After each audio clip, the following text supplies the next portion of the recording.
जो अपने चुनाव क्षेत्रों तक में नहीं गए। इसलिए मैं आप सबसे कहना चाहता हूं कि ये बदला हुआ परिवर्तन है। इनसे पूछो, जब संकट के समय था 1.5 साल, 1.25 साल, आप कहां थे? आप अपने घर में बैठे हुए थे। आज निकल रहे हैं। आज किसी से गठजोड़ करो, आज किसी जाति को मिलाओ, किसी दूसरी जाति के बारे में बोलो, और दूसरी जाति के बारे में बोलने के बाद आप सत्ता पर काबिज होने का सपना देखो, अब ये चलने वाला नहीं है। इसलिए मैं चिल्लाकर बोल रहा हूं कि यहां की आवाज इटावा के सफाई तक पहुंचने वाली है कि आप देखो, ये जन समुद्र आज इटावा में भी परिवर्तन करने वाला है, औरैया में भी परिवर्तन करने वाला है, ये कन्नौज में भी परिवर्तन करने वाला है, और ये आज एक संदेश फर्रुखाबाद से भी देने वाला है। यहां का बच्चा आज योगी और मोदी बनकर आज इस देश में और इस प्रदेश में दिशा को बदलने वाला है। हमारा संकल्प पत्र आया है, लोग घोषणा पत्र जारी करते हैं, बीजेपी संकल्प पत्र जारी करती है, और संकल्प पत्र में हमने पूरा वादा किया है कि संकल्प पत्र में सत्ता में आने के बाद पूरे प्रदेश के हर किसान भाई का जो गांव में वो सिंचाई करने का बिजली का खर्चा है, वो अब 1 रुपए भी नहीं होगा। मुफ्त में किसानों को हम बिजली का बिल माफ करने का काम करते हैं। ये काम पहली बार हमारे संकल्प पत्र में हमने किया है। हमने ये भी वादा किया है कि हमारी जो पढ़ने वाली बेटियां हैं, जो हमारी छात्राएं हैं, वो अगर इंटर पास करती है तो इंटर पास करने के बाद वो जब ग्रेजुएशन में पहुंचेंगी तो ग्रेजुएशन पहुंचने पे एक स्कूटी उनको दी जाने चाहिए। देने का काम ये बीजेपी सरकार करेगी। अब ये सारे चीजों को करने का काम हमने क्यों किया? इस उत्तर प्रदेश में जब तक दूसरों की सरकार थी, क्या हुआ इस उत्तर प्रदेश में? 700 दंगे हुए। 700 दंगे भी, मैं कुछ दिनों पहले मुजफ्फरनगर था, लोग रो रो कर वेदना बता रहे थे कि मुजफ्फरनगर में 100 से ऊपर, मुजफ्फरनगर, सहारनपुर और कैराना में दंगों में 100 से ऊपर लोग मारे गए थे। वहां के मकानों पर लिख दिया जाता था, शांत प्रिय लोगों के मकान पे, ये मकान खाली है, और गुंडे और मावाली आकर उन पे कब्जा कर लिया करते थे, घर की माताओं बहनों का अपमान कर दिया करते थे। 5 साल में कहां चले गए सब? बिलों में चले गए सारे लोग। जो जेल में चले गए, जेल से लौटने के बाद अगर जमानत भी हो गई तो तख्ती छाती पर लगाकर वो माफिया और गुंडे घूमते हुए इस तरह दिखाई पड़े कि योगी बाबा माफ करो, योगी बाबा माफ करो का तख्ती लगाकर घूमे। आपको मैं बताना चाहता हूं कि ये परिवर्तन इसलिए ज्यादा हमारे सामने आया कि प्रदेश में हमने उद्योग लगाए। प्रदेश में 3 लाख करोड़ रुपए का जो निवेश था वो धरातल पर आया। आज 100 मोबाइल अगर बन रहे हैं तो 100 में 70 मोबाइल हमारे उत्तर प्रदेश में बन रहे हैं। आज 70 मोबाइल बनाने वाला उत्तर प्रदेश बना है। भारत का नहीं, एशिया का सबसे बड़ा डाटा सेंटर कहीं लगा है तो हमारे नोएडा में लगा है। आज एशिया का सबसे बड़ा कोई अगर जो हवाई अड्डा है, जेवर एयरपोर्ट हमारे उत्तर प्रदेश में बना है। जेवर एयरपोर्ट बनने के बाद पूरे उत्तर प्रदेश की आर्थिक व्यवस्था बदल जाने वाली है। आज एक नहीं, पिछली सरकार आधा एक्सप्रेसवे बनाकर गई थी। आज हमारे वहां 5-5 एक्सप्रेसवे बन रहे हैं, और हमारा संकल्प है कि हम और कई एक्सप्रेसवे बनाने वाले हैं। यह उत्तर प्रदेश सड़कों के लिए जाना जाएगा। यह उत्तर प्रदेश बिजली की जो आपूर्ति है उसके लिए जाना जाएगा। यह उत्तर प्रदेश शिक्षा में परिवर्तन के लिए जाना जाएगा। यह उत्तर प्रदेश स्वास्थ्य की और सुरक्षा के लिए जाना जाएगा। आपको याद होगा कि पहले मैं बुंदेलखंड का जिक्र कर रहा था।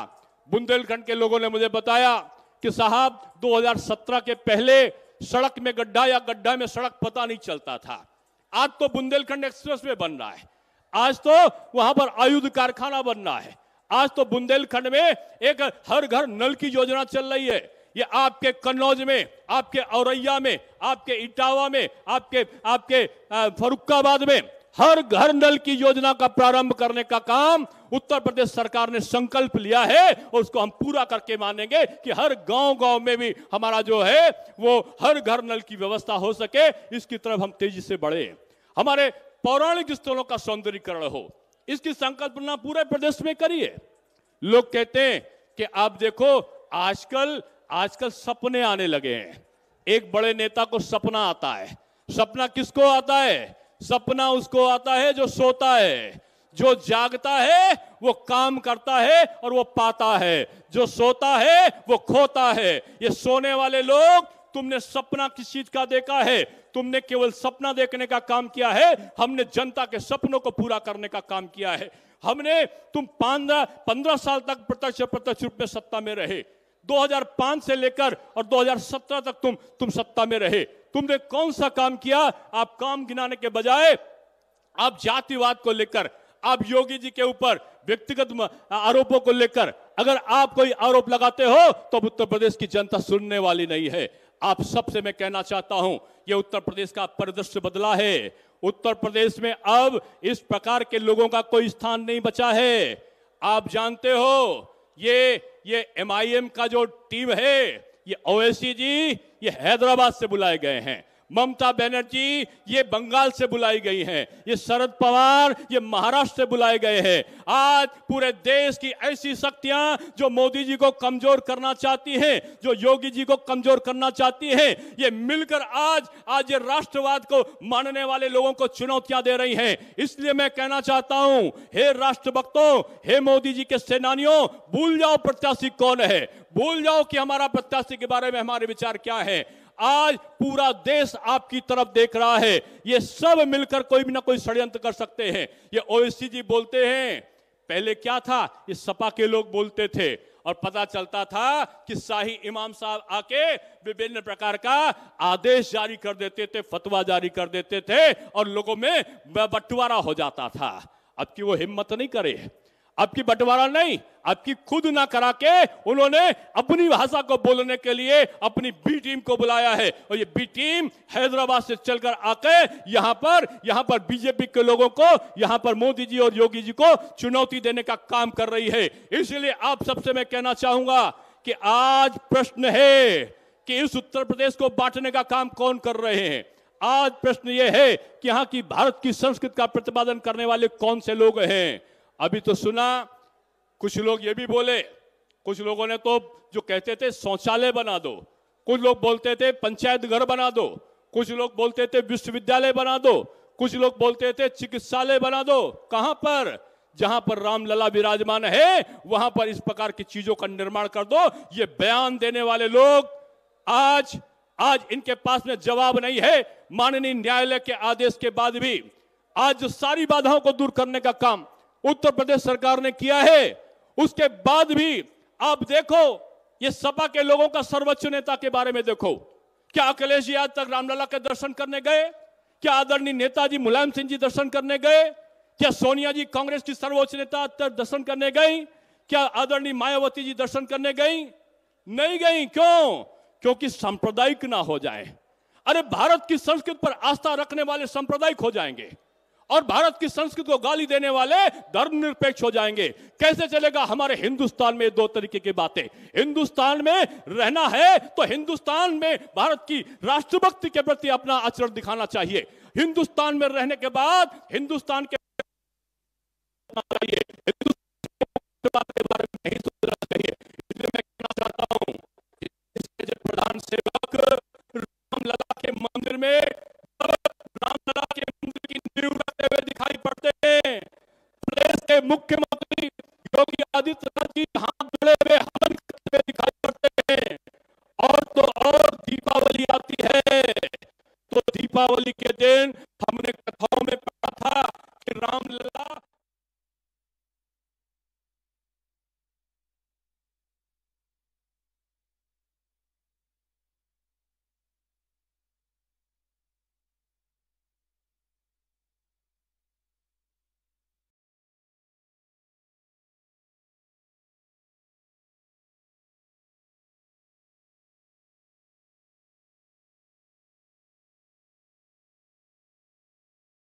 हमने रामायण में पढ़ा है।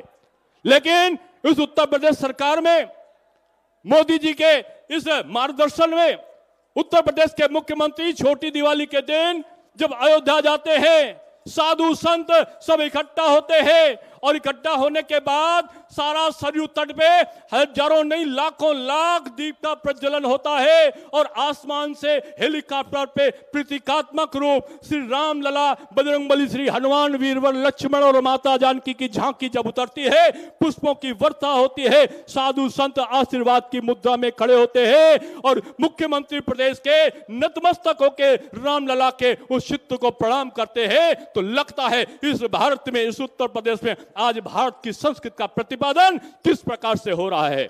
इसलिए मैं आप सबसे कहना चाहता हूं, यह परिवर्तन है, ये दूसरे लोग आपके ये परिवर्तन नहीं कर सकते, ये आईटी का हब नहीं बना सकते, ये 4.5 लाख की नौकरियां नहीं दे सकते। ये पहले बार हिंदुस्तान के इतिहास में 4.5 लाख लोगों को सरकारी नौकरी देने का काम किया गया है।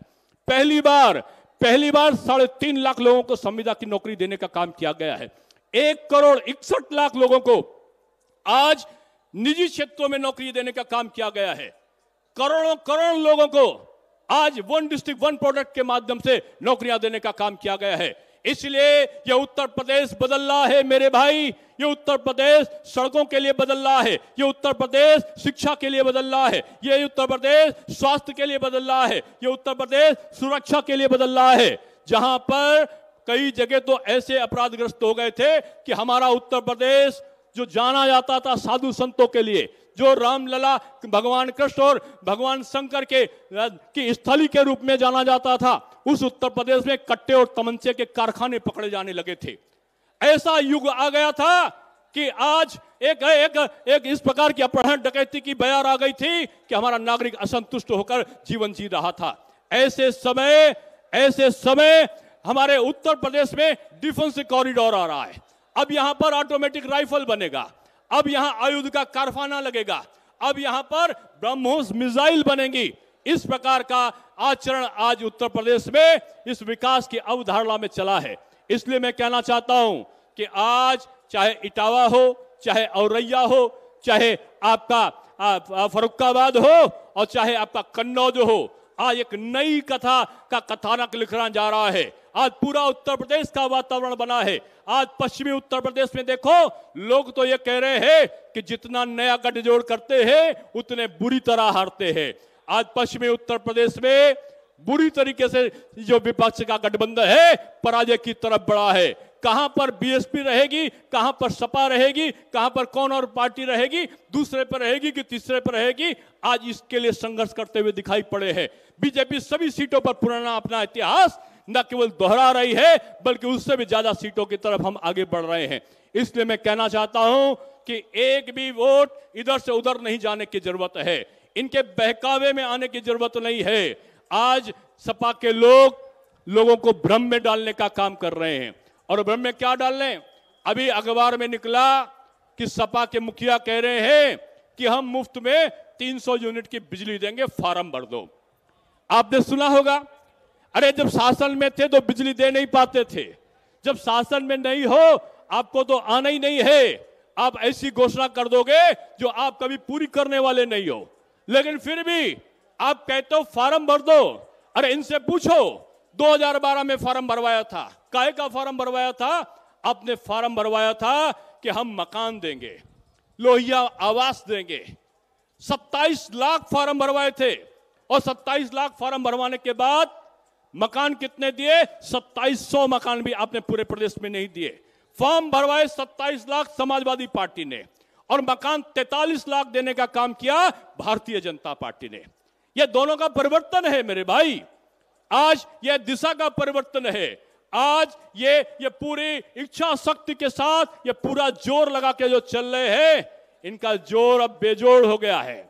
अब इस जोर में कोई ताकत नहीं रह गई है। आप सबसे मैं कहने के लिए आया हूं कि माननीय प्रधानमंत्री जी आज जब यहां पर उतरेंगे, आपके समक्ष आएंगे, तो खड़े होकर इतना जोर से जयकारा करना कि यहां की गूंज दिल्ली तक पहुंच जाए कि आज उत्तर प्रदेश का यहां पर नौजवान, यहां के बुजुर्ग और महिलाएं और बहनें आज तैयार खड़ी हैं उत्तर प्रदेश में सत्ता को फिर से योगी जी के हाथों में देने के लिए। आज सही कह रहे थे हमारे सांसद सुब्रत पाठक, सही कह रहे थे।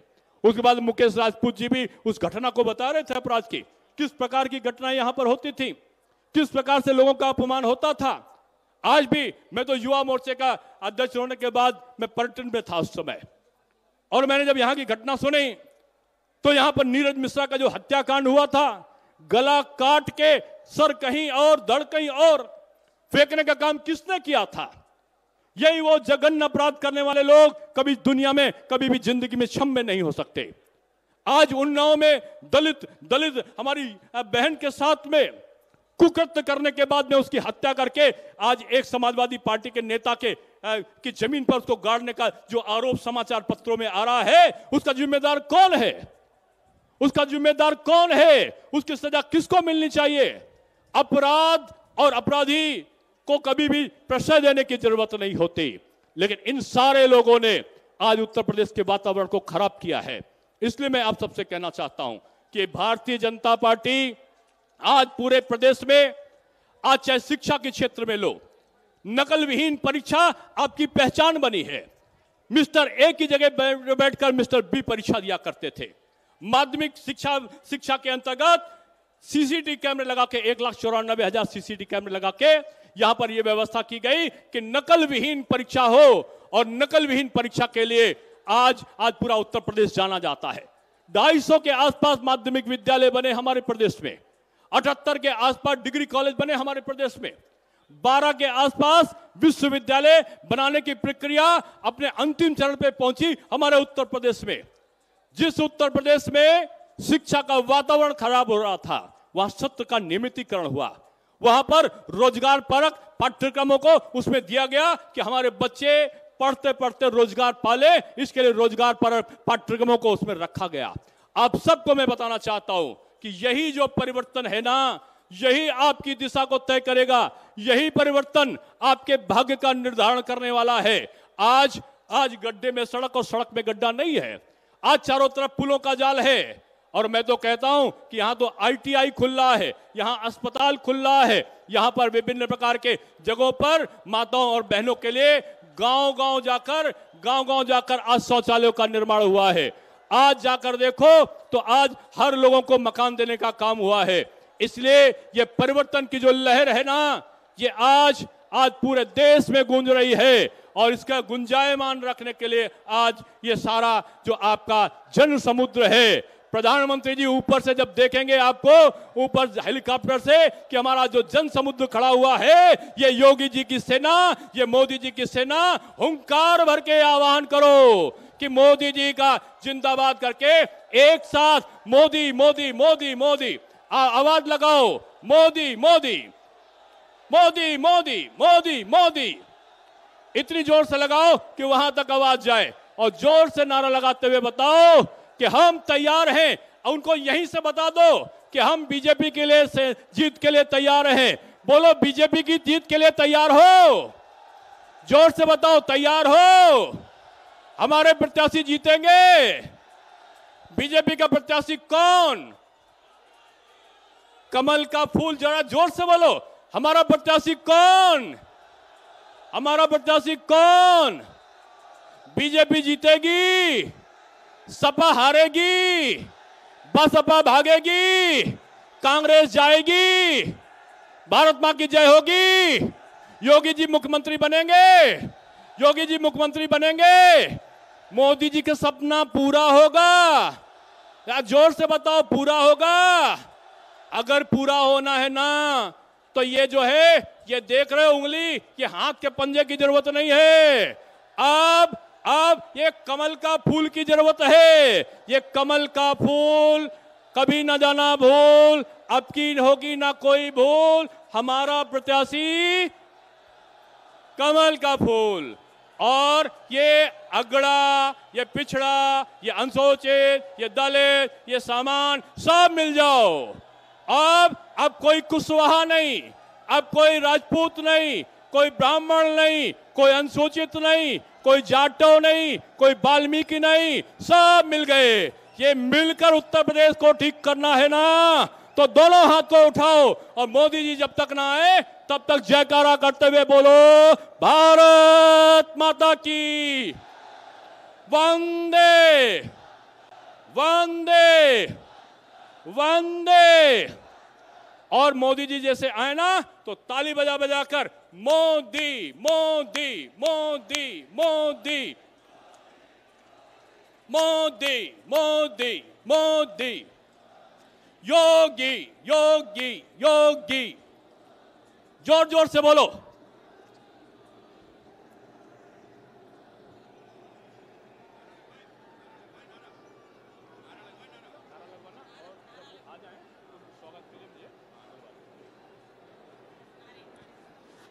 मोदी मोदी मोदी मोदी मोदी मोदी मोदी मोदी मोदी मोदी मोदी मोदी योगी मोदी योगी मोदी योगी मोदी योगी मोदी योगी मोदी योगी मोदी योगी मोदी योगी जिंदाबाद, मोदी योगी जिंदाबाद, मोदी योगी जिंदाबाद, मोदी योगी, जिंदाबाद, नरेंद्र मोदी जिंदाबाद, नरेंद्र मोदी जिंदाबाद, नरेंद्र मोदी जिंदाबाद, नरेंद्र मोदी जिंदाबाद, नरेंद्र मोदी जिंदाबाद, नरेंद्र मोदी। मोदी योगी जिंदाबाद, मोदी योगी जिंदाबाद, जिंदाबाद जिंदाबाद मोदी योगी जिंदाबाद, जिंदाबाद जिंदाबाद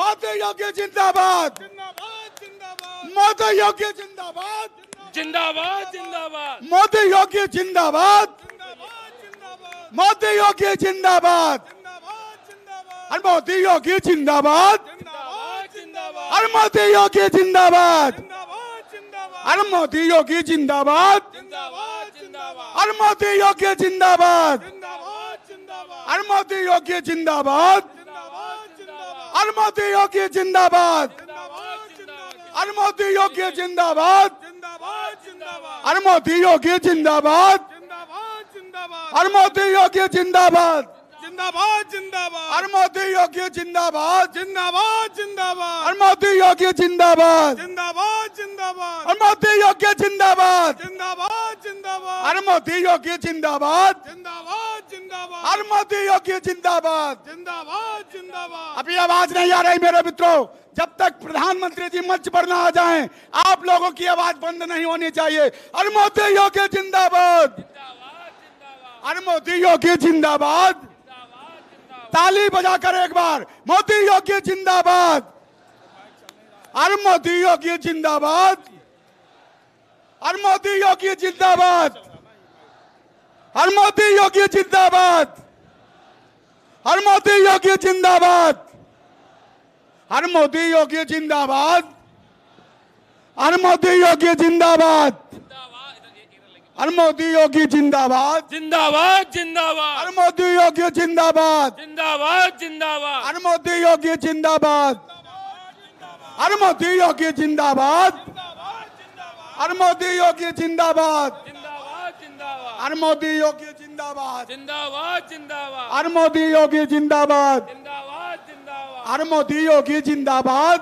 जिंदाबाद और मोदी योगी जिंदाबाद, जिंदाबाद और मोदी योगी जिंदाबाद, मोदी योगी जिंदाबाद, और मोदी योगी जिंदाबाद, मोदी योगी जिंदाबाद, मोदी योगी जिंदाबाद, और मोदी योगी जिंदाबाद, मोदी योगी जिंदाबाद, मोदी योगी जिंदाबाद, और मोदी योगी जिंदाबाद, और मोदी योगी जिंदाबाद, और एक ही नाम में कई नारा, और एक ही नाम में कई नारा, और एक ही नाम में कई नारा, और मोदी योगी जिंदाबाद, जिंदाबाद जिंदाबाद और मोदी योगी जिंदाबाद, मोदी योगी जिंदाबाद, और मोदी योगी जिंदाबाद,